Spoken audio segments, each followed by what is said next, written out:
Hello everyone, welcome to my YouTube channel. My name is Ahad Memon. तो आज हम लोग लॉजिकल रीजनिंग पार्ट 2 करेंगे। पार्ट 1 में हमने एक क्वेश्चन सॉल्व किया था, तो अभी हम लोग नेक्स्ट क्वेश्चन पे जाएंगे which has also appeared in MHCET 2018। So let's see our question now. ये हमारा क्वेश्चन है, तो क्वेश्चन पढ़ के वी कैन इंडिकेट कि आज के क्वेश्चन में डायरेक्शंस यूज़ होने वाले हैं, नॉर्थ साउथ ईस्ट वेस्ट। तो बेटर है कि हम साइड में किधर कंपास ड्रॉ कर ले, जिससे हमें ये क्वेश्चन का डायग्राम बनाने ईजी पड़ेगा। सो जैसे मैंने लास्ट टाइम कहा था कि हमें ऐसे क्वेश्चंस के लिए स्टेप बाय स्टेप और पॉइंट बाय पॉइंट जाना चाहिए, तो आज भी हम ये सम स्टेप बाय स्टेप ही करेंगे। Let's read our first point. Point A is 19 meters to the south of point B.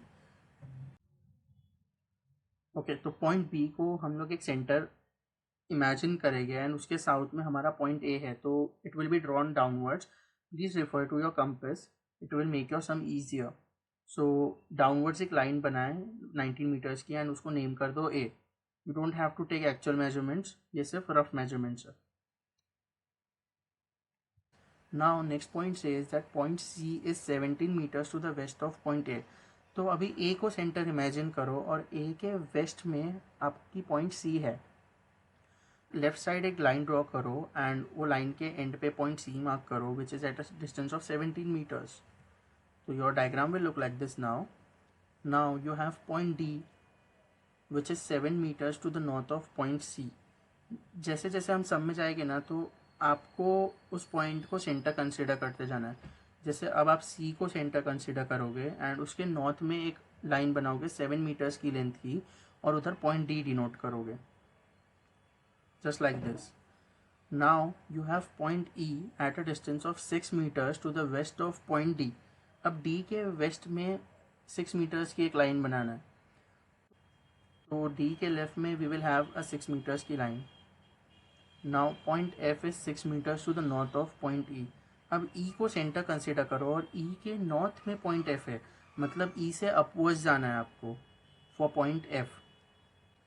The next part of the question says point G is 8 meters to the east of point F। तो अब आप लोग F point को center consider करो and उसके east side में एक line draw करो एंड उस लाइन की एंडिंग पे G को मार्क करो 8 मीटर्स के डिस्टेंस पे। Now the last part of the question says point H is 6 meters to the south of point G।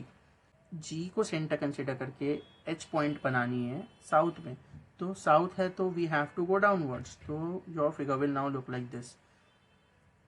So now we have completed our diagram here. अगर हम step by step जाते हैं तो sums easy हो जाते हैं। इतना बड़ा क्वेश्चन, इतना कन्फ्यूजिंग क्वेश्चन देख के डरने की ज़रूरत नहीं है। Just read your question step by step. तो अभी चलो वो 4 क्वेश्चन सॉल्व करते हैं। तो लेट्स गो, हम हमारा पहला क्वेश्चन सॉल्व करते हैं। If point J is 7 meters to the north of point A, what is the distance between point E and point J? तो यहाँ पे ये क्वेश्चन में वो बोल रहा है कि पॉइंट A के नॉर्थ में एक और पॉइंट है जिसका नाम J है एंड वो 7 मीटर्स के डिस्टेंस पे है। आपका पॉइंट J यहाँ पे आ जाएगा। तो आप गाइज आप लोग देख सकते हो कि यहाँ पे एक रेक्टेंगल फॉर्म हो गया है, रेक्टेंगल DCAJ। तो every one of us knows के रेक्टेंगल की ऑपोजिट साइड जो रहती है वो सेम रहती है। तो अगर AC 17 है तो JD भी 17 हो जाएगा एंड जो डिस्टेंस बिटवीन E और J है वो 17 + 6 हो जाएगा which is 24। Now let's move to our next question. अगर आप लोगों को मेरे बोलने से पहले आंसर पता है then you can write in the comment section and please don't forget to subscribe my video. Now let's read our next question. Which of the given points lie in a straight line DGH? Let me see. DGH, no, it's not in a straight line. EGB, okay, EGB is also not in a straight line. FGB, FG and B, no, it's not in a straight line. And the last one is EDH. Yes, EDH is in a straight line. Everyone can see from this diagram.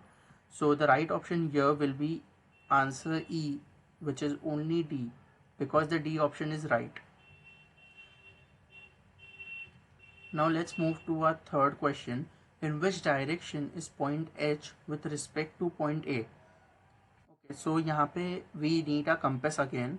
Point A को center consider करो and just look at the diagram और देखो कि H कहाँ पे आ रहा है, तो यू विल फाइंड कि एच जो है वो नॉर्थ वेस्ट डायरेक्शन में आ रहा है। तो इसका आंसर हो जाएगा ऑप्शन सी, नॉर्थ वेस्ट। तो let's move on a last question, what is the distance between point D and point H. So guys point D और एच यहाँ है, तो अगर एफ ई और जी एच 6 मीटर्स है और वो दोनों पैरेलल लाइंस है तो एफ जी एच ही भी एक रेक्टेंगल हो जाता है।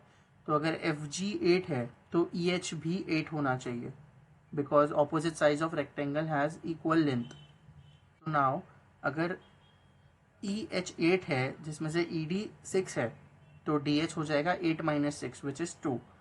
तो your right answer will be option D, 2 meters. So in this way you have got 4 marks easily in your CET paper. Thank you for watching my video. Once again, please subscribe to my channel. I will be uploading more videos like this.